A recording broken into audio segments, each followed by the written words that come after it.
Hi, my name is Sam Peterson, and this is the Millcreek Government Channel. Our guest today is Tish Bartlett, Executive Director of the Autism Society of Northwest Pennsylvania. She's here today to discuss all the great things the Autism Society does and some of their new fundraising endeavors. Welcome, Tish. Hi, thank you for inviting me today. Well, it's great to have you. So, if you want to start by giving a quick overview for our viewers of just kind of what the Autism Society is and what you guys do. So the Autism Society has been around for over 2 decades here in Erie, PA, and we are a family support organization. We are in the community with individuals and families living with autism, offering community education, referral support, therapeutic programs, and a helping hand to help them through the process and the lifetime of autism. Okay, so the people in your programs, generally, is there like an age range you guys see? So we work with anywhere from diagnosing, which is usually around toddler age, anywhere from 2 to 3, all the way through adulthood. Because if you're a 3-year-old diagnosed with autism, you will be a 30-year-old with autism. So we offer programs starting at preschool age, all the way through our adult social club. So you mentioned a few of your programs there, but what all programs do you offer? So, are there any that you want to highlight? Oh, yeah, we offer therapeutic programming. We start with our preschool, pre-K meetup. We have organized programming for our preschoolers, Feel the Beat, and another one called Sticky Fingers, which is exactly what it means, Sticky Fingers. They're working on those sensory, tactile items, whether it's like a Play-Doh or finger painting. Our Feel the Beat is working with music therapy, and there's a lot of research in music therapy helping our young ones. Then they can move into our Lego Club, which is for kindergarten through 12th grade. And Lego Club just celebrated its 10th anniversary in February, so that was so exciting. And that's working on communication skills, verbal, nonverbal, whole body listening, building friendships. So even if you're not a fan of building Legos, it's still a great opportunity to come in and enjoy and be with some peers. We move into our teen club.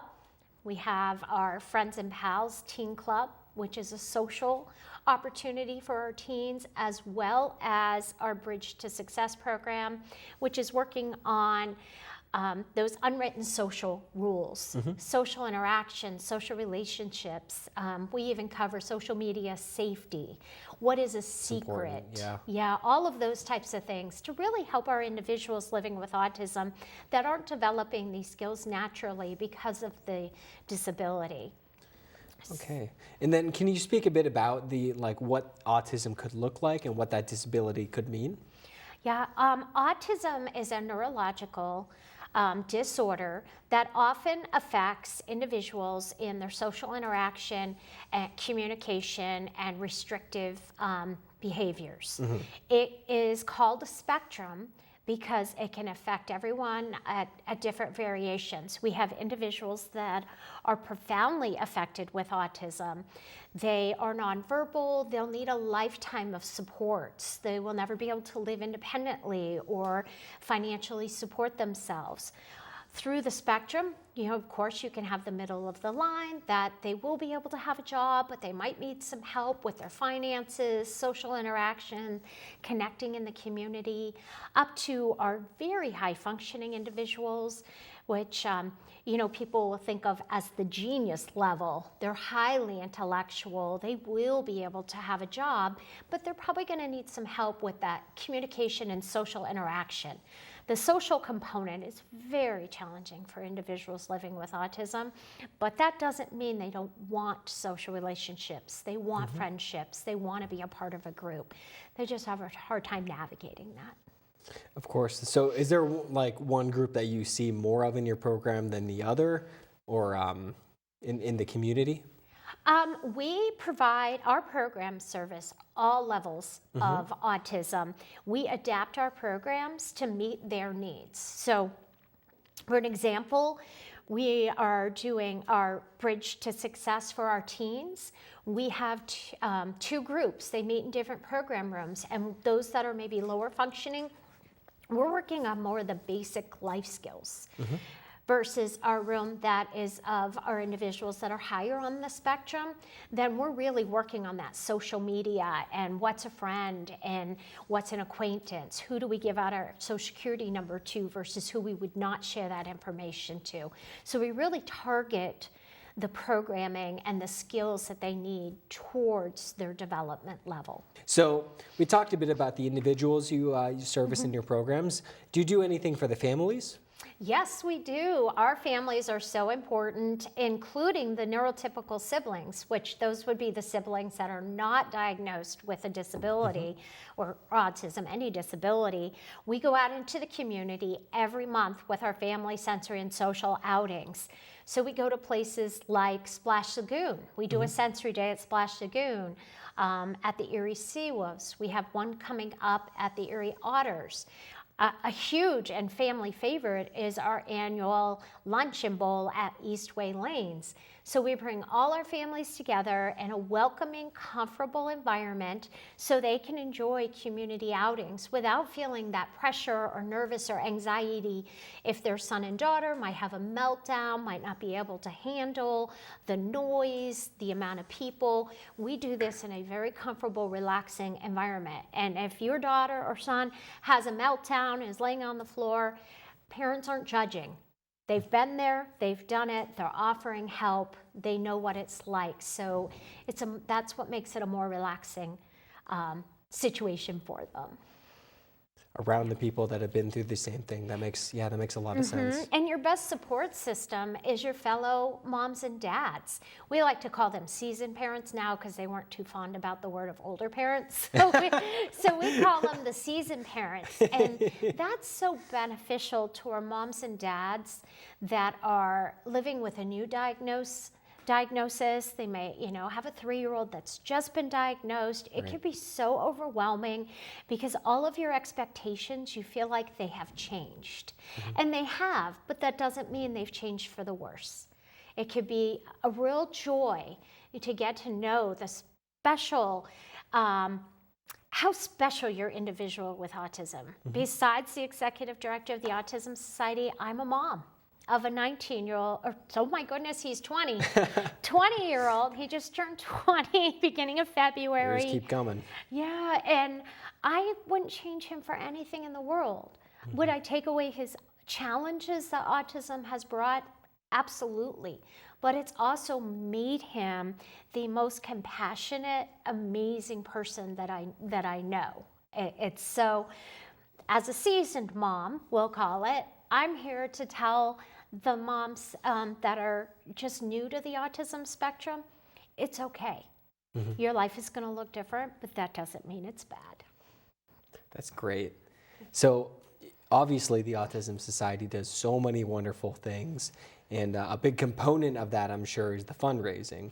Yes. So do you have any new fundraising endeavors coming up, or do you have any big ones that you usually do? Yes, so to everyone's surprise, we provide all of our family programmings, our therapeutic programs, and support our family center, which is located on State Street, with 100% fundraising dollars. So we fundraise a lot.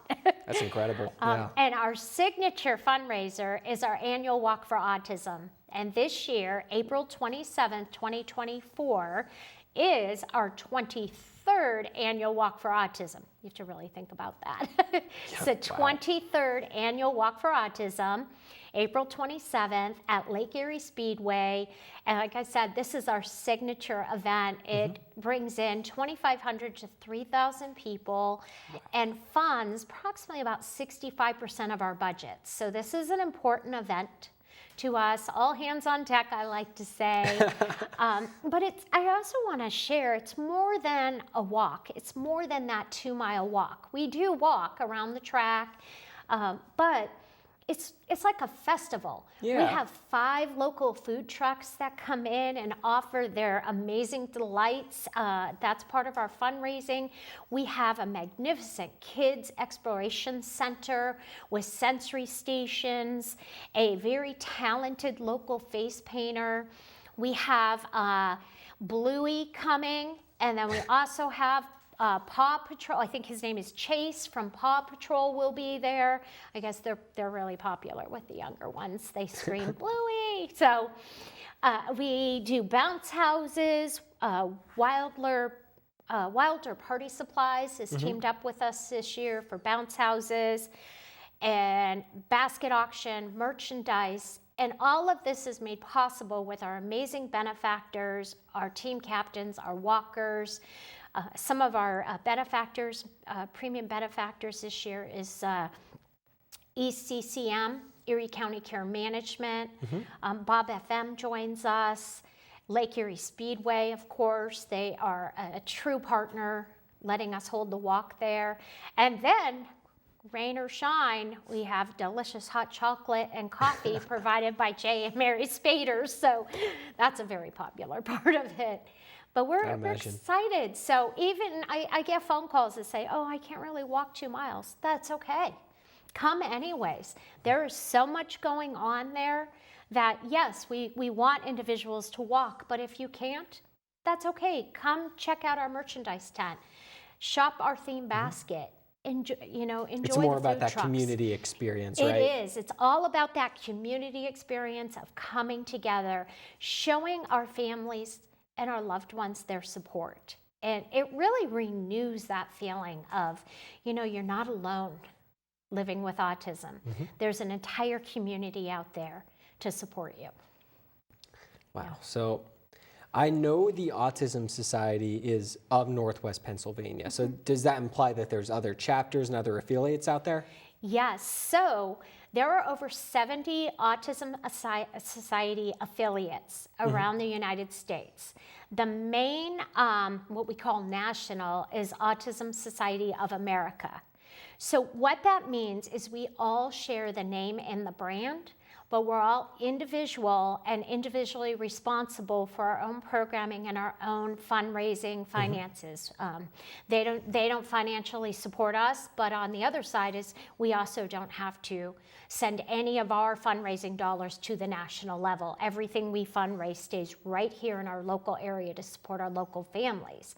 But one of the other items in that is they keep in touch with their affiliates. We share information, we help one another, and with everything that our local affiliate has done, we were recognized and were appointed the 2023 Affiliate of the Year out of all of the Autism Societies. Congrats. Thank you. We were surprised and honored. So there's a bunch out there, but you're currently the best in the country. We are currently the best. Heard it here first.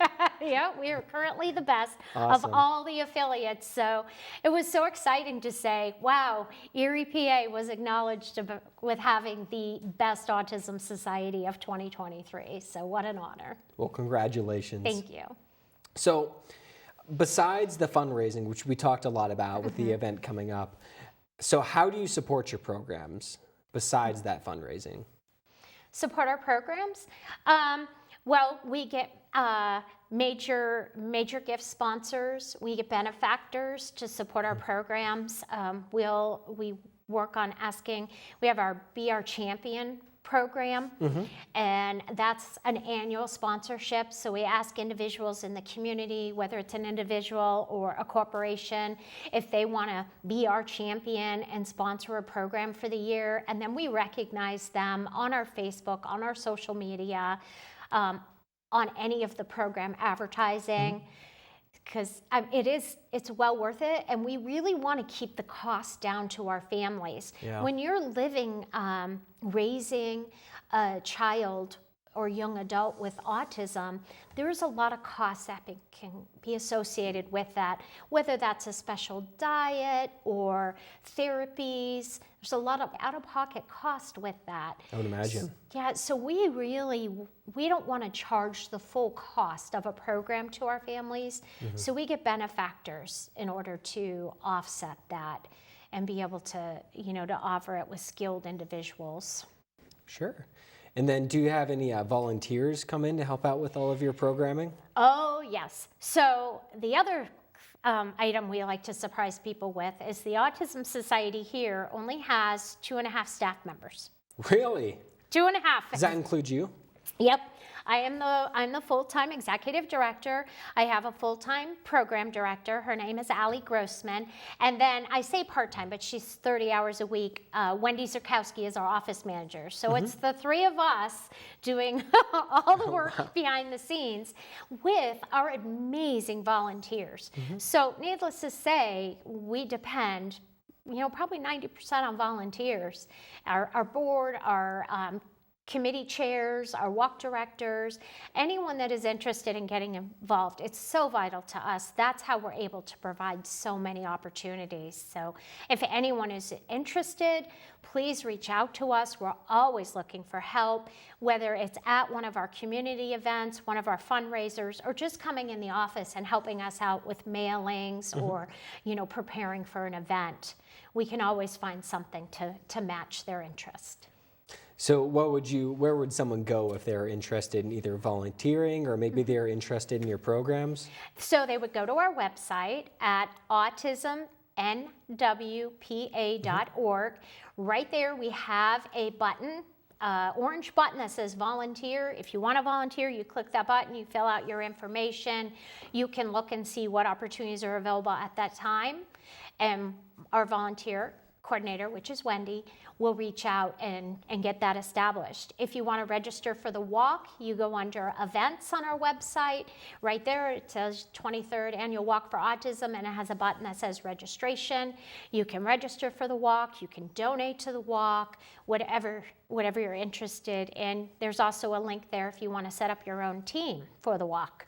We have quite a few. I think we're up to 80 now teams. Oh, really? Yes, and it's so much, it's more fun going with a group. So join together. Yep. We also, on our website, all of the programming that we talked about, we didn't even cover some of them with our life and job skills programming. We have a menu on our website. It says program.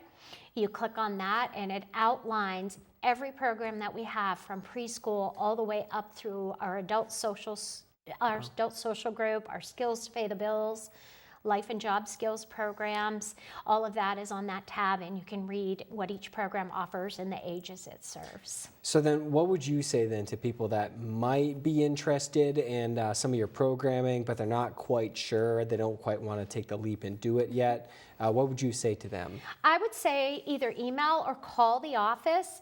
We always are willing to do tours. They can come in, they can meet with myself, or they can meet with my program director, Allie, ask questions, learn about the programs. Allie is more than welcome to sit down and describe what each program offers and find out if that's the right match for their son and daughter. The other thing that we have found that works out is, it's a lot of anxiety to go to a new place and start a new program. So we'll do tours during hours that our programs are not running, so they can come in and see our family center and learn what we're offering so they're more comfortable when it comes time to actually come to the actual program. Okay. Well, Tish, thank you so much for being here today. Thank you for inviting us. We love to share information about our organization. It was great to have you. And thank you to the viewers. We learned so much today about the Autism Society and all the great things they do. They have their signature walk coming up, so please make sure to go on their website, check it out, sign up. Until next time, Millcreek, I'm Sam Peterson. Thank you.